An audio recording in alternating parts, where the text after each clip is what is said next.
There is an experience that the healthy masculine man loves. He cannot get enough of this. He will gravitate to this. It's like he's addicted to this experience. Today, we're going to talk about how to create this kind of experience for him, because it's less about what you say and way more about what you do. I'm also going to share with you the opposite of this experience, which completely repels him and pushes him away. But to understand how to create this experience, we've got to understand the deeper psychology of the healthy masculine man. Notice I'm saying the healthy masculine man because this is a man who leads with his masculine energy. He's more masculine, home base energy for himself versus feminine, because masculine and feminine is found in all of us, but we're going to gravitate towards one over the other most of the time. It's our home base. So the healthy masculine prioritizes a certain kind of experience. He wants to provide. He wants to protect. He's more competitive versus collaborative. While the masculine wants to provide, the feminine gravitates towards receiving, towards nurturing, for collaboration, towards connection. The healthy masculine man, in prioritizing providing for you, he wants to provide for you happiness. He wants to provide for you the experience that you want to have, in creating an environment where he knows that he's providing what you want. He knows he's delivering happiness to you. How would we categorize that experience? Because it's very fascinating. What would you prioritize in your relationship? Love or respect? Because every one of us want both. We all want love, we all want respect. But what's very interesting is there have been studies done where they survey hundreds of different men, hundreds of different women, and the answers are so fascinating because by and large, those that lead with more feminine energy prioritize love. Now, they want respect also, but they prioritize love. The individuals who lead with more masculine energy prioritize respect. Isn't that fascinating? Why? Why would we not prioritize love? When someone prioritizes respect, is they want their thoughts respected. Here's why, and this is very fascinating. The individual who prioritizes respect, I want my thoughts respected, is because it's our thinking and the decisions we make that dictate whether or not we are a good provider, which is the core energy, the core outcome that the masculine energy wants, is to be a good provider, to be a good protector. The woman who can demonstrate, who shows that she respects her man in very specific ways that I'll share with you right now, it creates an environment where he feels so good. He feels at home in this environment versus the individual who is constantly communicating disrespect, absence of respect, or a lack of respect, which is a very different experience. And what's fascinating is when I interviewed America's Greatest Marriages about what makes love last, the thing they all talked about was respect. It was the foundation that helped them sustain their 30, 40, 50-year marriages. And they had like a discipline of respecting each other. So yes, both men and women, we all want respect. But if you want to know the level of craving that the masculine energy has, the masculine energy prioritizes respect over love. That if there is no respect, then there cannot be the experience of love. And so what does that look like? How do we create that experience of respect? Well, there are 2 C's. I call these the 2 C's that amplify this experience of respect. The first one is to count on his competence. And so what this means is, if you ask your man to do something, anything as trivial as cut an onion for you, as it is to, let's say you're going to get a project done or you're going to plan a vacation for the family, counting on his competence looks like actually letting him do the thing. And the interesting thing is, because feminine energy loves to collaborate, feminine energy loves to connect, you might feel the temptation to jump in and support him.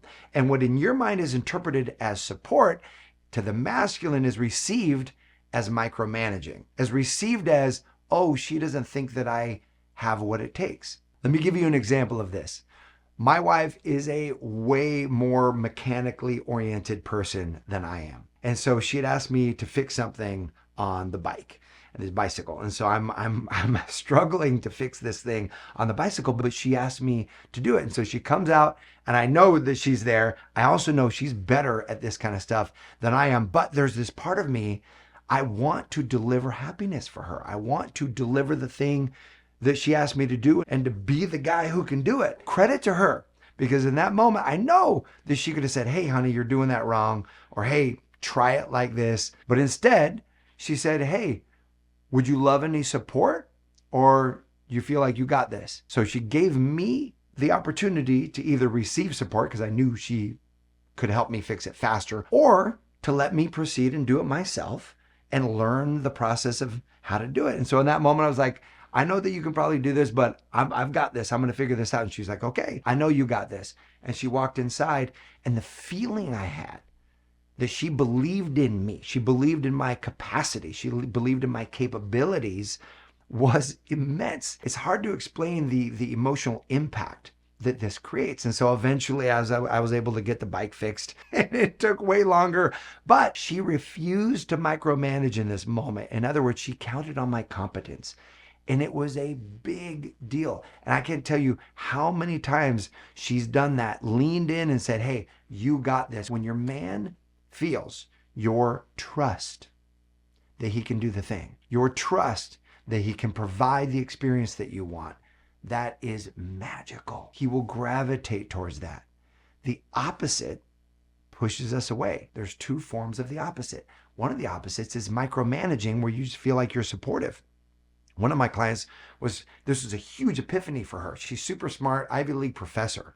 And she was saying how on dates, she was just being helpful, but she would tell the guy when the exit was coming up and to get over into the exit lane. She'd see a parking spot. She was like, oh, there's a spot over 2 lanes over, go over there and park in that spot. And she was like, I'm just being helpful. But what was communicated to him was this wondering of, does she not think that I can find us a parking spot? Does she not think I know the exits up there? And so it's this balance of giving him an assignment and then trusting that he can do this. So there are some great phrases if you want to go deeper into the actual things that you can say. Like, let's say he's screwing it up and doing it wrong. You still want to lead with respect, but help him. There's a bunch of phrases that help you do that in Cracking the Man Code so that you can be empowered in all those circumstances. So the first C is to count on his competence. The second C is to celebrate his job well done. Because here's why that matters so much. That matters because to the healthy masculine man, he cares about you. He loves you. He wants you to be delighted and surprised with the experience that he's creating. We are so connected to the experience that we are creating for you that when we take you on a walk, let's say, or we go on a walk together and we're looking at a sunset and we see this amazing sunset and you're like, oh my gosh, that's so beautiful. We feel like we were the ones who painted the sky. We feel like we're the ones who created this for you. And so that is the level of when you say thank you for things, when you celebrate his job well done, when you acknowledge what he's done for you, it is a huge boost to our self-esteem, a huge boost to how we feel. And a big part of what we get addicted to in relationships is how we feel about ourselves when we're with you. So I want to give you some key phrases right now that you can use in your relationship that celebrate his job well done. They come right out of Cracking the Man Code, page 67. Pay attention. Notice how these phrases not only celebrate his job well done, but they speak to respecting his thoughts and his decision making. The first one is good decision, right? Like, good decision to call ahead and make reservations at this restaurant. That was well done. Like, he loves that. Or perfect choice. Again, his decision. Perfect choice. This gift is wonderful. I love this. Or great idea. This hike was a great idea. Thank you so much for planning this. Here's another one. Brilliant. You use the word brilliant, you will notice his chest will puff up. He will get a smile on his face. You can say, that is a brilliant idea. Let's do it. And you can use these in ordinary, average moments. Like, let's say after brunch or after breakfast, he's like, hey, let's take a walk along the park. And you're like, that is a brilliant idea. Let's do that. Just those little moments where you acknowledge him, just that acknowledgement of his thought, his plan hit the mark for you. Ooh, he loves that. Thank you for having my back. This is both the provider and the protector energy. Let's say that, someone was critical of you and he stood up and defended you. Or let's say he ran an errand for you, you forgot something. He brings it back to you, say, thank you so much for having my back. That really means a lot to me. You understand the psychology of masculine energy, and that phrase goes right into the heart of the masculine man and fills him up. I love the way you handled that. That is such a great phrase, because man, we want to provide you the experience you want. Let's say the food was late or hasn't come at all, or the order was wrong, and so he calls the waiter over and they get it all fixed, and you say, you know what, I love the way that you handled that. And it might be that he did it with kindness and respect, but he still created the urgency to get the food now. And you really respect that. You admire that. You communicating that to him helps him feel like he's hitting the mark with you. The opposite of celebrating a job well done is criticism. Criticism for him not doing it right or him getting it wrong. Criticism is kryptonite to masculine energy. You might be the person, you're hearing this and you're like, what? So I can never give feedback? I can never tell him when he's wrong? No, you absolutely can. But if you understand masculine energy and you can flip your feedback and position it in the affirmative instead of exactly what he did wrong, simply say what you would love more of or what you would love less of, and then ask him if he'd be willing to do that for you. Well, my wife came to me and she said, honey, I don't feel close to you. I don't feel connected with you. And we're brushing teeth, getting ready for bed. And my heart skipped a beat. And I was like, wait, what? And I don't know if she's telling me she wants a divorce. I don't know if she's telling me that she's questioning whether or not we should be together. I mean, that's the level that started firing through my mind. I'm thinking I'm failing her as a partner. I'm failing her as a man. And so I've learned in the process to respond whenever I'm in that moment of uncertainty, to respond with these 3 words: tell me more.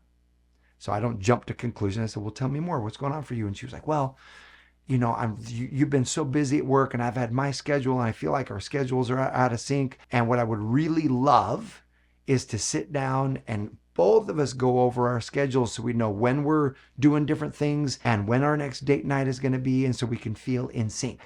I took a deep breath. I said, I can totally do that. And I would love to do that with you. And I do want to feel close to you and in sync with you. And so the way that she communicated, I interpreted it as way worse than what she actually wanted. So be thinking about what's the unmet need that you have. And if you can communicate that, hey, I'm feeling sad that we haven't connected in a while. And what I would love is for you to XYZ. Now you're giving your man a blueprint for your happiness. And it's not just I'm failing you. It's, hey, this isn't up to my standard or satisfaction. Here's what I would love. Would you do this for me? Because I count on your competence and I know you can. He will leap at the chance to bring the relationship back to a place that both of you would love. And so I encourage you to try that out. What is it that you want? And be specific in your request. It's not, I want more affection from you. That's pretty ambiguous. Give him specifics. The masculine energy loves a specific mission. Hey, honey, I would love it if we could snuggle tonight and you just hold me and we could chat about our day. More affection. Or I'd love it if you'd come up to me when I'm cooking or in the kitchen, just hug me from behind. Whatever the specifics are, that is so powerful for masculine energy. And here's the key.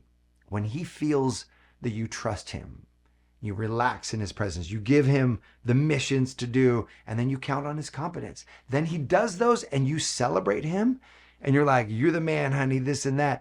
He will be so filled up. It will be an experience that he can't get enough of. Now, I know that you might be thinking, well, he should do the same for me. Dang right he should. He should be pouring into you in the ways that you want, connecting with you, helping you feel seen and sexy and supported and safe and all of those things. When we feel filled up, we're much more wanting, ready, and willing to fill the other person up. So it usually requires one person first to begin the filling up process. But when you get that going, it creates an upward spiral that is expansive and beautiful. So I hope this supports you.